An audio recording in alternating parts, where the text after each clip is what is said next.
दोस्तों मेरे पास ये 11 से 15 किलो वाट का इन्वर्टर है।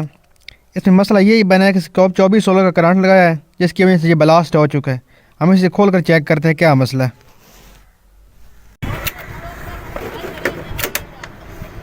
ये दोस्तों मैंने इसे ओपन कर दिया है, ये बिल्कुल ब्लास्ट हो चुका है।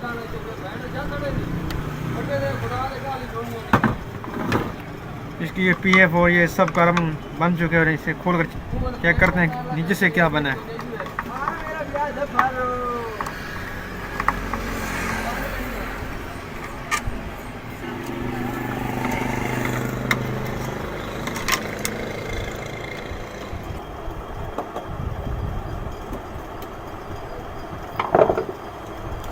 फैनों की ग्रिप उतारते हैं। ये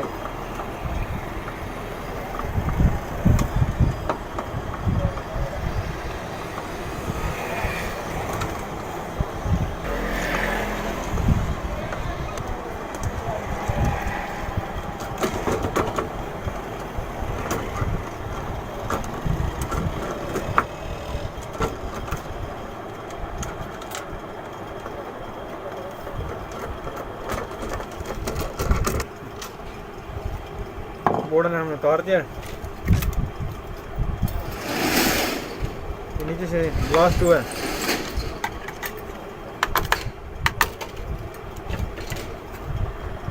ये कभी जगह भी ब्लास्ट हो चाहिए, ये भी रिपेयर करनी है। ये बोर्ड इंशाल्लाह हम रिपेयर करते हैं, आपको वीडियो चेक कराते हैं। दोस्तों इसके मैंने ये पीएफ तीनों पीएफ एसी जो आरएसटी पर लगे हुए वो बिल्कुल शॉर्ट थे, ये उतार दिए मैंने। और ये इसका ये जो कार्बन बना है ये बिल्कुल हटाना पड़ेगा। जरी की कार्बन इसमें रहेगा तो ब्लास्ट बोर्ड ब्लास्ट हो जाए। ये बिल्कुल मेन एरिया है, इसमें करंट फुल आता है, इसलिए हमें ये कार्बन बिल्कुल हटाना पड़ेगा। हम इसे किसी बोर्ड को कट अप करते हैं, फिर आपको चेक कराते हैं। इसको पेपर कटर की वजह से हमें ब्लेड से काटना पड़ेगा। ये फुल कार्बन बना हुआ है, ये बिल्कुल काटना पड़ेगा इससे बिल्कुल अच्छी तरह।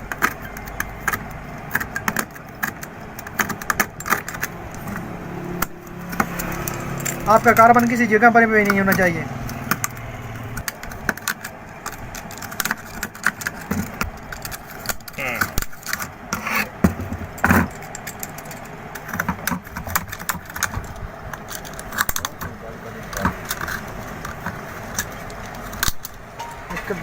ये दोनों एस और टी बिल्कुल शॉर्ट हो चुके थे।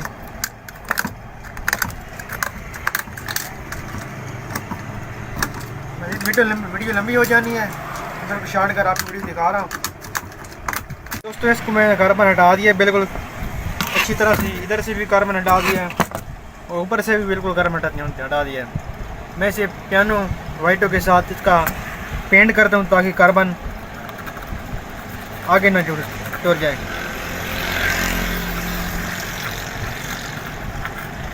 कहीं भी कार्बन सबसे अच्छी बात यह है कि ये वाइटों के साथ ये कार्बन के ऊपर वाइटों ने मार्कर पर वाइट पाउडर लगा दें ताकि कार्बन आगे ना जाए और कहीं शॉर्ट सर्किट में ब्लास्ट ना हो जाए।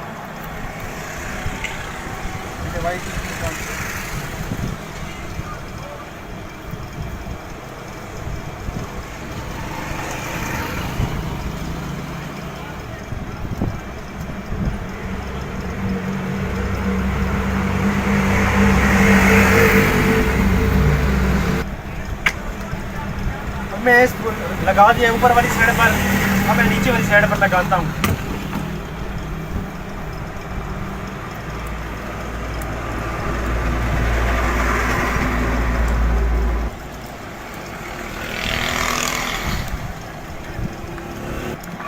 और आपने ये जो किनारी है ना, जमीन वाली किनारी, इस पर लाजमी लगाना है, ये कहीं क्या खाली बच ना जाए।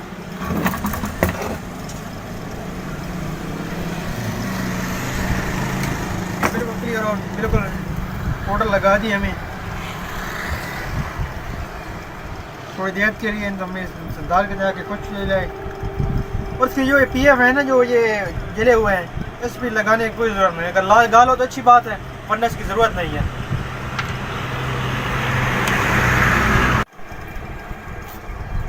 तो मैंने ये जंपर लगा दिए हैं। टी पर देखो जंपर ब्रेक थे मोटी तार से 2 एम्पेयर वाली तार लगा दी, दोनों लगाए, 4 एम्पेयर की तार लगा दी है, जंपर कर दिया और मैं इसे बोर्ड में फिट करता हुआ चेक करता हूँ।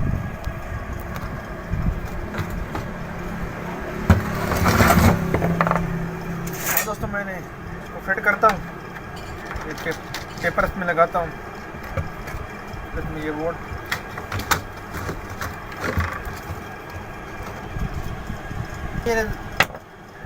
स्क्रू लगा लेता हूँ जमा मेनस के, ताकि चेक कर लूँ फिर बाद में खोलना ना पड़े।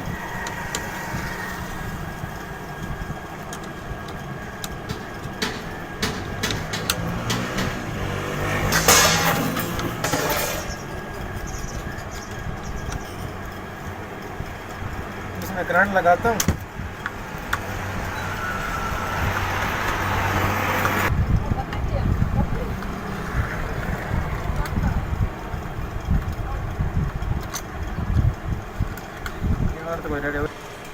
करंट दोस्तों मैंने लगा दी, इसे रेगुलेटर की मदद से इसे करंट 220 करता हूँ इधर से।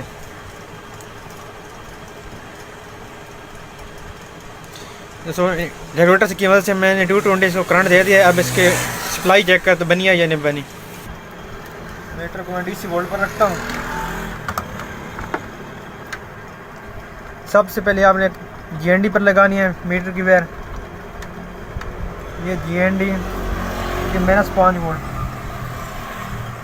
ये मीटर मेरी की बैटरी ज़रा लो है, जिसकी वजह से वोल्ट जो मसला कर रहा है।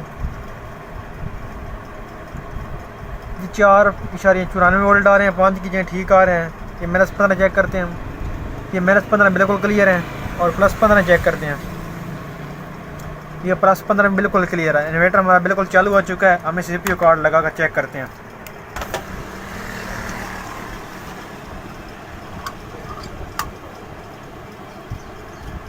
CPU कार्ड लगा रहे हैं।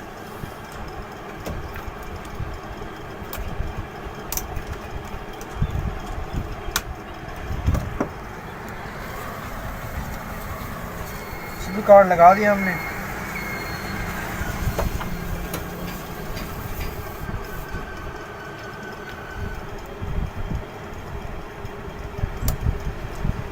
इन्वर्टर हमारा बिल्कुल ऑन हो चुका है और पावर ऑफ पे आ चुका है। हम इसे PB को एंटर करते हैं, ये भी ठीक है।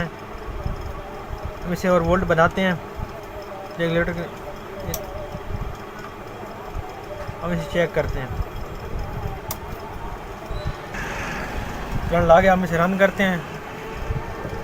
रन कर दिया है, ये आगे फ्रिक्वेंसी नहीं जा रही। हम इसका PB चेक करते हैं। वोल्ट मेरे लो है, इसलिए आगे नहीं जाए। हम 70 पर एडजस्टमेंट कर दिया है। अब फ्रिक्वेंसी आगे जा रही है। हम इस पर वोल्ट चेक करते हैं। हम इसके वोल्ट चेक करते हैं मीटर की मदद से। ये UV पर आ रहे हैं, ये W पर आ रहे हैं। हम ला कर चेक करने के लिए DC वोल्ट तो नहीं बन रहे, ये बिल्कुल प्रॉपर AC वोल्ट बन रहे हैं। इन्वर्टर हमारा चालू हो चुका है। इसमें बस थोड़ा सा मसला था, उनकी गलती थी कि उन्होंने 24 वोल्ट का करंट लगा दिया, इसलिए इसमें PF उड़ चुके हैं और इसलिए कंपनी